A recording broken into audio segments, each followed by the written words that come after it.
Dr. Charles Wereko-Brobbey is an energy expert, having been a former Chief Executive Officer of the Water River Authority and served on various distinctive technical committees regarding energy. He's also a founding member of the opposition NPP, as well as some other accolades, including an ambassadorial position that he had during the journey of his career.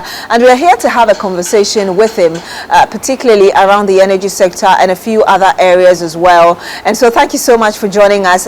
Good afternoon to you, Doc. It's great to have you. Good afternoon, Beatrice. I hope you're doing well. It's been such a long time, Doc. Yes, I've been off stage because I've been very ill for about 2 or 3 years. I'm just recovering. Okay. Well, great to hear. I want to get your thoughts on the current tariff increment. ECG a little over 2%, water 1%. You seem to have a position on it. The laws governing increases in tariffs requires that everything that is required to produce the power or the water are chargeable to the electricity tariff. Therefore, I think it's totally wrong for this 1 Cedi per litre charge that has been placed on the price of petrol. I understand that government needs to find money to pay for the fuel that is required to supplement power generation. But the money for the fuel is part of the cost input into power generation, and therefore logically and rationally it has to be charged to the power tariff. I think we need to get away from this easy resort to any time we need taxation or levy to push certain produce or development purpose. We look for the easy way out, which is to put it on the price of petrol, which does not help us in other ways, because the more petrol costs, the more challenging is our transportation sector, which is totally dependent on road transportation, which means you need to keep fuel costs as low as possible. Doc, you have an issue with it, and indeed the minority in Parliament also... Well, the minority in Parliament, I think, should shut up, because the problems we are facing are largely due to the minority's failure to act or act irresponsibly when they were in government. Let me give you 4 specific instances. As soon as the NPP government took power, the government unilaterally, without consultation and agreement with the PURC, reduced power tariffs. And then later on, the money, the ESLA bond, which had been set aside to pay for the debts owed to the IPPs, and to make sure that we could find money to buy the necessary fuels for the thermal power generation. The ESLA bond was collateralized, and the funds used to do other things instead of using it for the power sector. And thirdly and finally, the government, for the last 2 years of its reign, refused to apply the automatic tariff formula, which would ensure that tariff adjustments will be made slowly and in very small measures. So I don't think that we have any right to start talking about there should be no increase in tariffs. Indeed, the sum total of the actions that they caused in governance is the result is what the power sector is facing now. And so I do not want the people who caused the problem to sit there and try and play God or play the saint or play the holy people and start saying we shouldn't increase tariffs. So this is why I was going with my question, that this position you've taken that you don't think is right for us to have 1 Ghana cedi on fuel, which will be taking effect on the 16th of this month, is the same that the minority had. But again... No, please. I don't want to get into the thing about the minority. We took a decision in this country that we will provide utilities, but we will not subsidize utilities. That position, as I've said, has been widely abused during the 8-year tenure of what is now the minority. So please do not talk to me about the minority. That's fine. So where I'm going with it is that might have been their position, or that could be their position. You're also having issues with the 1 cedi. There's a research... No, I do not have an issue with the 1 cedi. All I'm saying is that whatever cost is used or is needed to generate power, that cost should be charged to the power tariff. And Ghanaians should not be made to pay the 1 cedi levy. I'm trying to understand you. Yes, that instead of paying 1 cedi on petroleum, whatever charge is necessary to buy the petrol should be charged as part of the power tariff. Because, you see, Ghanaians are not stupid. There are enough intelligent people to realize that if you compute and look at what has happened in the last quarter, then if you use the major measures, the power tariff should be going down instead of going up. There should be no increase at all, because the fundamentals which have made government able to reduce petrol price, the control on inflation, the control on exchange rates, those are two of the major factors which also affect the increase or decrease in power tariffs. So as long as we need an input to produce power, that input, the cost of that input must be charged to the power tariff. And you should not think that everything in this country that requires some assistance or some money has to be just go to increase petrol prices. We have boiler tax, we have sanitation tax. These are all matters which should have been charged elsewhere. Boiler tax should have been charged to what we used to call lampo, and should be charged as by the district assemblies, etc., as part of local rates. But we have these pensions that everything that we look for, the easiest is to go and charge it to petrol. No. The important thing is that because of the bad governance of the previous regime, we are faced with a real dilemma. The dilemma is that we should buy fuel in order to meet our generation needs.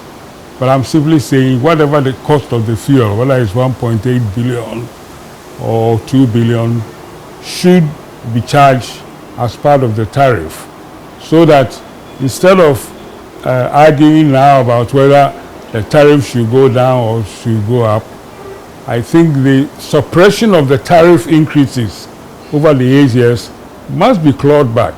It makes more logical sense and rational thinking to charge that to the power tariff than to say that the irresponsible management of ECG, which have brought in tremendous debts over the last 2 years of 2023 and 2024, that mismanagement should not be charged to the tariffs, but it should be charged to those who are responsible for mismanaging ECG and superintending over the ECG over the last 2 years.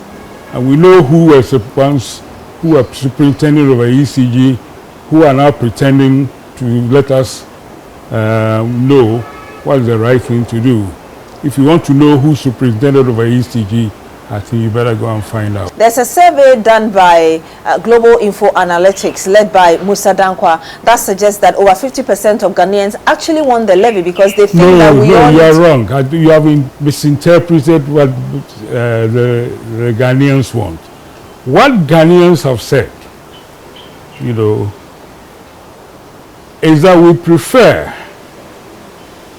to pay a little bit more rather than sleep in doomsday. That's what Ghanaians have said. So I know the specific question of the survey said, will you prefer to pay the 1 Cedi levy? Because that's the only choice they've been offered. But my interpretation of that, as one who looks at it, is that they prefer to pay a little levy and have the petroleum that will help generate than have to deal constantly with doomsday. The fact that we need petroleum products to produce power, it's no reason why you should charge the purchase of that petroleum to the price of petroleum products. You know, there's a strange thing where people in Ghana, we easily resort to energy sector debts. No. Power is part of the energy sector, but not all energy is power. So the power sector has got its own problems, and the problems are arising because the agreements that we all took, that we will charge the full cost for the production and supply of utilities to Ghanaians has been broken over the last 8 years. And if we are not careful and decide not to go with finding some money to pay for the petroleum, then we are faced with doing so. All I'm saying is that instead of charging 1 Cedi levy on petroleum products, recalculate what it will cost to charge it to the power tariff so that we can know the real power tariff and why we are there. Otherwise, those who are arguing that the tariff should not even have gone up and should have been reduced, I think they have a case. People don't realize that in a country where our major and only means of moving around is by road, you need to make sure that road charges and petrol charges are very, very low, because one of the biggest reasons why, for example, domestic inflation continues to be, or domestic food inflation continues to be very high, is the enormous cost of transportation from the growing areas to the market areas where they are bought by people. You know, I support the idea of making sure that government finds the money to pay for the petroleum. All I'm saying is that 1 Cedi per liter of fuel, find its equivalent and charge it to the power sector tariff, because the arrangement that we have is that we must charge for both petroleum and for power. We must charge the full cost of recovery, producing and delivering the product to the consumer. So I do not see why we can live with the fact that when petrol prices, world oil prices go up or change, we can live with petrol price increase and we don't have any problem. Or we are not seeing the same for the power sector when prices change. Doc, you know, I know you talked about ensuring that the people who mismanage the power sector get to pay for the extra that they've cost the country. How else do we ensure that we are paying realistic tariffs, but at the same time we are not overburdening Ghanaians? Well, how you ensure you are not burdening Ghanaians is to make sure that there is absolute minimal cost in all the three areas of generation, transmission, and distribution. And that, those responsible, first of all, if you are going to generate power, to make sure you don't put yourself in a situation where you are doing sole source contracting and things which end up finish up with very, very high generation costs. Take it this way. Every input into power generation, thermal power generation, we don't produce here. We import from other countries. So that other countries who have to generate power from thermal sources. But isn't it incredible that, from the same sort of generating plants, etc., Ghana seems to be able to produce power at a very high cost than others who are using the same thing. What's the problem? The problem is that we are not making sure that the cost of contracting the power is low enough. If, for example, you have to produce power and you go to a sole source of one contracting company instead of putting out an open tender, then you are likely to come up with a cost of a product which is very, very unreasonable for the Ghanaian. You also have a situation of, if your distributor is spending 8 billion or 9 billion cedis instead of the approved procurement budget of 1 billion, then all that excess expenditure, which was unauthorized, is going to either be borne by the consumer, even though instead of the person who was irresponsible in their procurement, etc., and those who superintended over them, i.e. the board of directors. Because I do not see in a corporate world that the board should approve that management should spend 1 billion for procurement, and that procurement finishes up costing 8 billion. And then you say we Ghanaians should put that on the tariff. No, that is the wrong way about it. The people who are responsible should be asked questions, and we should find out, and if we need to charge them, we should charge them for the irresponsible government. The transparency is not the issue. We should make sure that people pay for the power, but in paying for the power, you ensure that they are paying it because the cost for procuring that power is at its lowest. Doc, one other thing that has also come up is, and which you've also confirmed, right now if you look at our power production component, we're spending more on thermal as compared to hydro. Yeah. And I know that you have a PhD, for instance, in solar power engineering, and people argue that we have a lot of sun, there is wind. Why aren't we investing in that instead of spending millions of dollars all the time getting fuel for our thermal plants? Because, solar has got a certain limitation. If you are producing power, there's what is called the base load, and solar is not a very good source for producing base load power.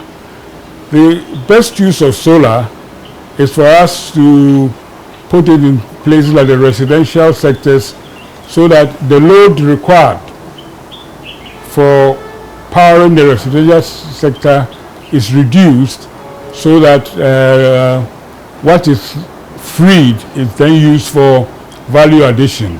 Today we are talking about launching the 24-hour economy. Mm-hmm. The 24-hour economy, as far as I understand it, is to get all-round production of value addition products. At the moment, we do not have a lot of problems with our energy demand during the day. But if you go for 24 hours, you are going to need energy of a certain power, not the low-level type of energy that you need for residential sectors. You need motive energy to power the factories that add value to the raw materials that then we talk about being able to increase the wealth of Ghana.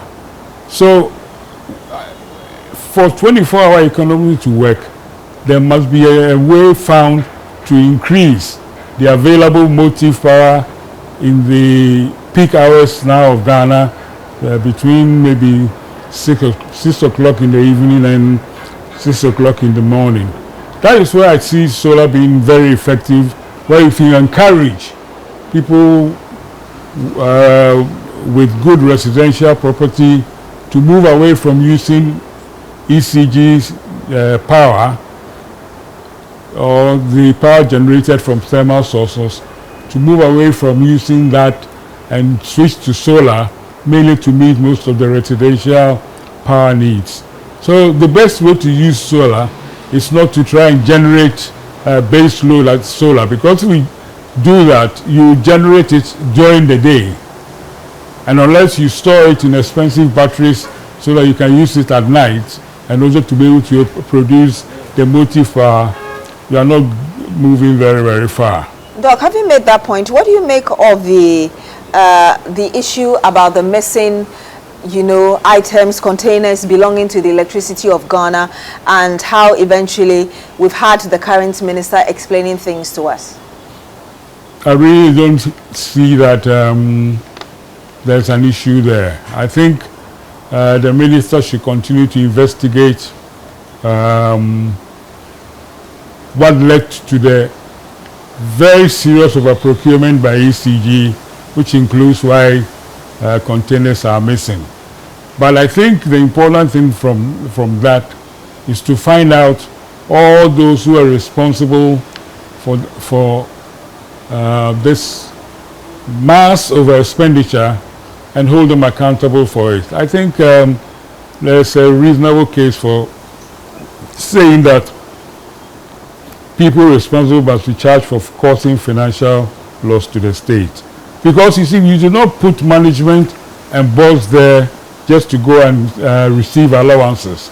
You put them there to ensure that the companies, the state-owned companies, are run efficiently and properly and within reason, so that we don't incur additional expenditure and losses for the state.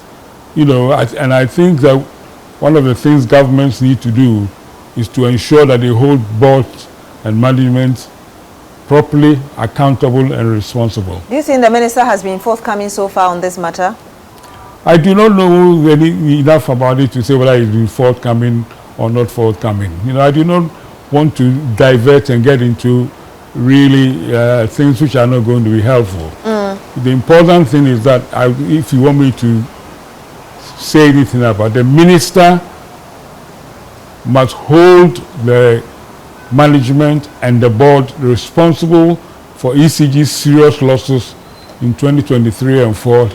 You must hold them accountable. The former MD, Dubik Mahama, has come out to challenge some of the claims by the minister. In fact, he feels that the minister rushed in, bringing out certain information which have not even been confirmed from his end. I think the former MD must be asked very specific questions as to why, having been given approval of 1 billion procurement budget, he went on to spend nearly 9 billion.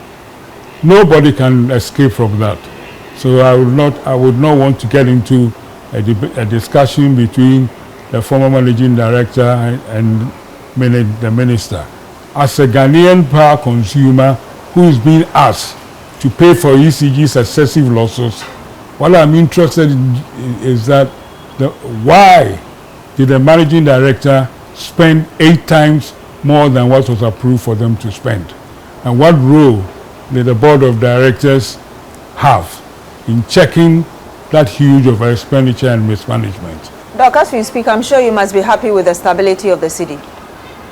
Absolutely, because people used to think that the city, the stability of the city was some kind of thing which government could do nothing about. But what this government has shown so far is that fiscal discipline and macroeconomic discipline can stabilize, the city, and it can also do a lot to reduce inflation, which are two of the major components when we have to pay for tariffs and retail prices and petroleum. And I think that we must commend the government and continue to commend the government and continue to ensure that the fiscal discipline and macroeconomic discipline that we have put into place is not lost by people who want to score cheap political points when they failed woefully in their time to do that. Can you imagine that the Bank of Ghana, which is supposed to manage inflation in this country, printed over 60 billion cedis of currency, which led to the serious rise of inflation, which at one point reached as high as 54%, and then the currency went from about 8 to about 17.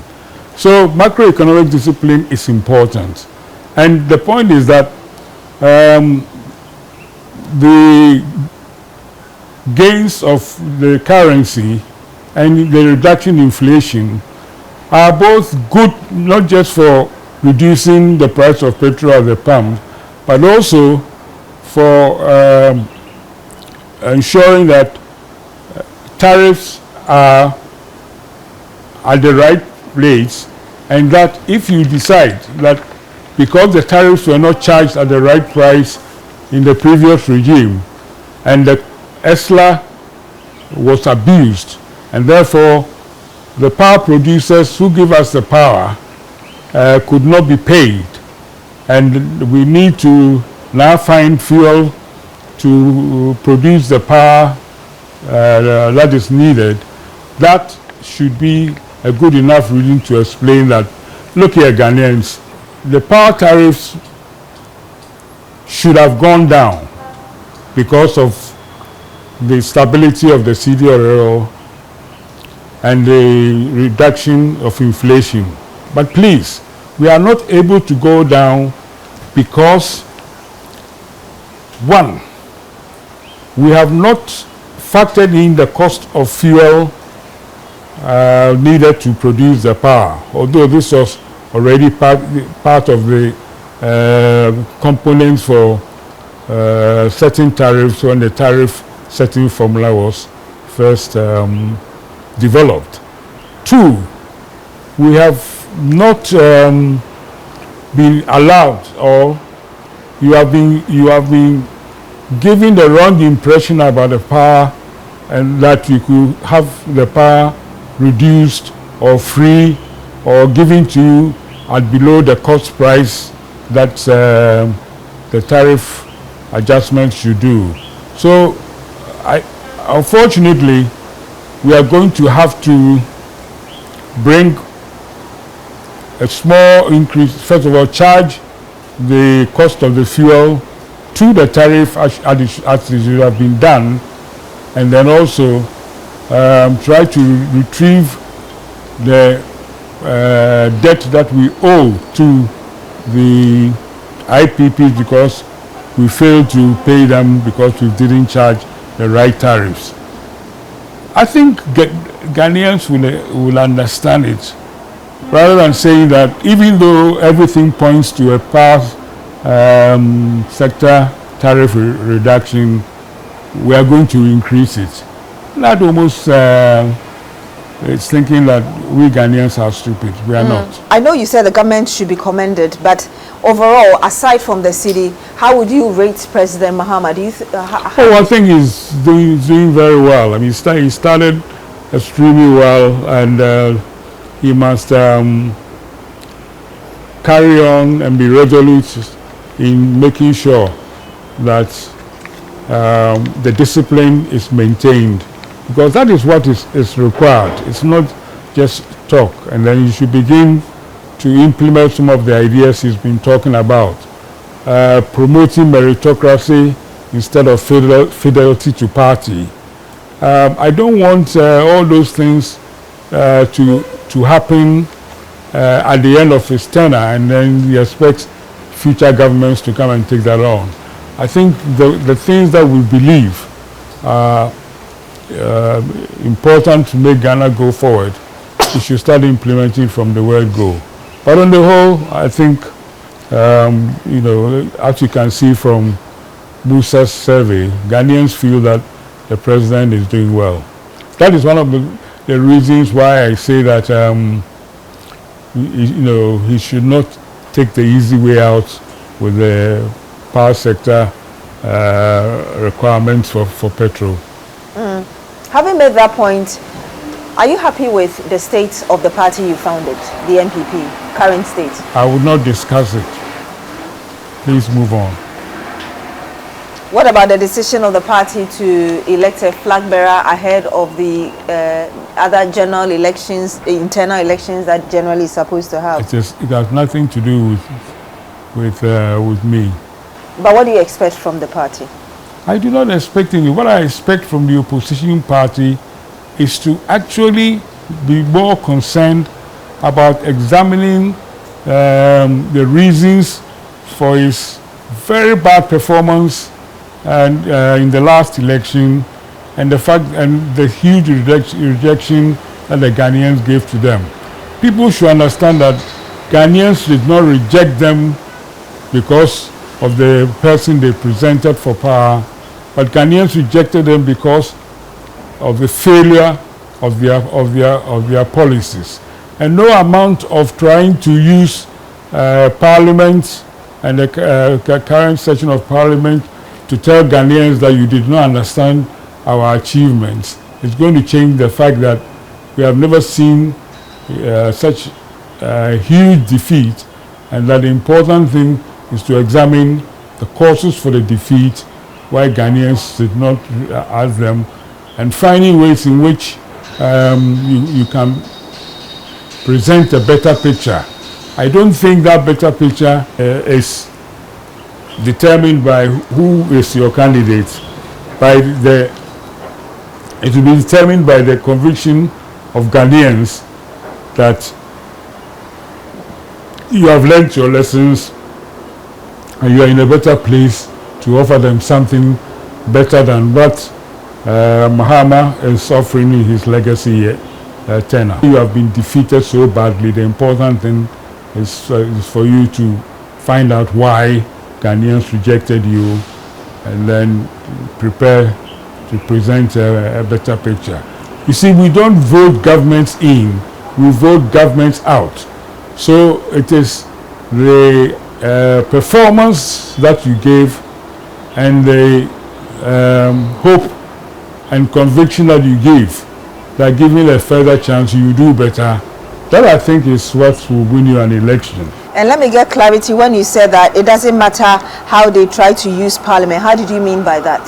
Because every day since the beginning of the year, the opposition has been trying to use every occasion to tell Ghanaians how nobody understood all the good they did, and that even giving the impression that Ghanaians made a mistake in voting them out because they didn't understand all the achievements. And every opportunity that is available is taken to try and give the impression that the government did better than Ghanaians decided on. Rather than, you know, just sitting down for at least a year to reflect on your defeat, allowing government to get on with trying to implement what it, at least it asked the Ghanaians to let it implement, and then in about a year or two, you know, be in a position to start to punch holes if you think that you did far better. But it seems to me that all that is happening in Parliament is an attempt to try and relitigate election 2024 and try to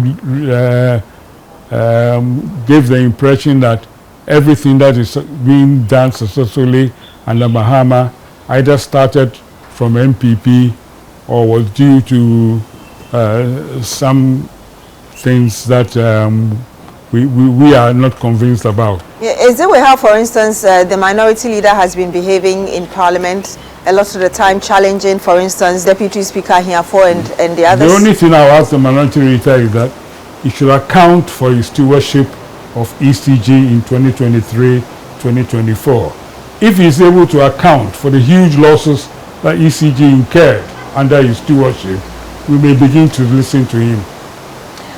My last two questions to you. How do you believe the 24-hour economy in generality could work? The 24-hour economy, I think, has to make sure that those value addition companies which are handicapped by not being able to produce as much as they can, especially those value addition companies which can reduce our huge dependency on imports such as food and agriculture. Those companies are given enough support, not necessarily money, but support in terms of tax breaks and reduced tariffs at certain parts of the day, and improve security all around, and things like that, to make sure that they can increase their production. But I do not want us to get into a situation where companies already are unable to even meet, are unable to produce competitively, and then they want to get into the 24-hour economy because that is the fad of the day. Most of us who have had the opportunity to live and work elsewhere know that those economies develop because the ability to produce value-added goods all around is very important. So, in theory, it's a good idea. Let's see how it pans out. Doc, your final words. My final word is that we should continue to do the right things, keep the fiscal and macroeconomic discipline. Don't start spending money which has not been catered for, and make sure that we do the things that actually make the true use of the merit that a lot of Ghanaians have and are willing to put to good use to assist the country. But if we get into, we need to appoint the right people qualified to serve in public bodies, to make sure that it is by merit, not by fidelity to government, and that we need to make sure that people feel that they are getting paid adequately and sufficiently and equitably for the work that they put in. But the important thing is to make the government to maintain the discipline it has started with and push its own program, and not allow the opposition to distract it, because quite frankly the government can do whatever it needs to do with that huge majority without even acknowledging the opposition, because it's obvious that the opposition is out to distract it, and that must not be allowed to happen. I know I asked for your final word, but do you want to say anything about illegal mining? We should not tackle illegal mining as if it's a one-off problem that once you go and drive people away once, the problem is gone. To be able to tackle illegal mining, you need to make sure that you are constantly watching and looking after the areas which are being violated. For example, you cannot simply go and say that you've gone into a forest and taking out illegal miners, and you think that the problem is solved. No, they will continue to go back, and so you need sustained detractors who will be there to protect the forest. Same with our water bodies. You need to have people on a 24-hour basis who will watch that when you drive away one set of illegal miners, others do not come back. You know, a lot of these problems, it's not a one-off problem that you solve. It's a problem to which you devote resources all the time. That's why, in fact, I have said that we need to deploy a solution which allows the young people who are involved currently in illegal mining to be gainfully employed to protect our forests and our river bodies all around, so that they can get a revenue, and the poachers become the gamekeepers. But I think the most important thing, if we are going to be successful, is that government should look for and tackle those who are financing the illegal mining. You can't go and tackle poor people who are just trying to earn a daily wage and leave the real gurus behind who are financing illegal mining, bringing in more equipment that we need, and we do not or pretend to know. We do not know who they are. You know, one of the things that I've known, because I worked with for the government for some time, is that every district assembly has got a resident NIB representative there. So I cannot believe that a resident NIB representative who is a member of the local security council cannot, you know, be able to identify the kingpins who are financing and gaining illegally from Galamsey. And I think that until we are able to put this failure at the door of the district security councils, we will not be able to fight Galamsey successfully. Doc, I'm very grateful.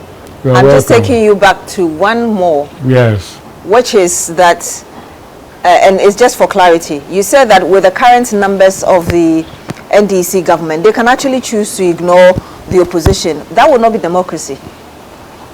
Oh, no. I mean, the point is that the NDC and its independent supporters have 2/3 of parliament. So they do not need to waste their time, you know, being distracted by an opposition which is just trying to score points. You know, democracy also requires that once we've had an election, we should give room for the government who has been elected to show us what it can do. You know, with democracy doesn't mean that you spend every day from day one litigating the election and trying to set in train the next election. You know why we elect governments? We left the governments to give us development. We don't elect governments to prepare for the next election. So let's focus on looking at what the government is doing, at least for a year or two, and see whether they are meeting the expectations that they gave us or did not. And the opposition has gotten itself into a manner where it's simply being disruptive for the disruption's sake. So how can you, the people responsible for the deep losses and the destruction of the mechanism for power sector tariff setting, now go into parliament and say that the government has no right to put tariffs up, when you know that you are the cause why government has had to do what it has had to do. Doc, thank you so much for your time. You are welcome. Really grateful. Thank you very much.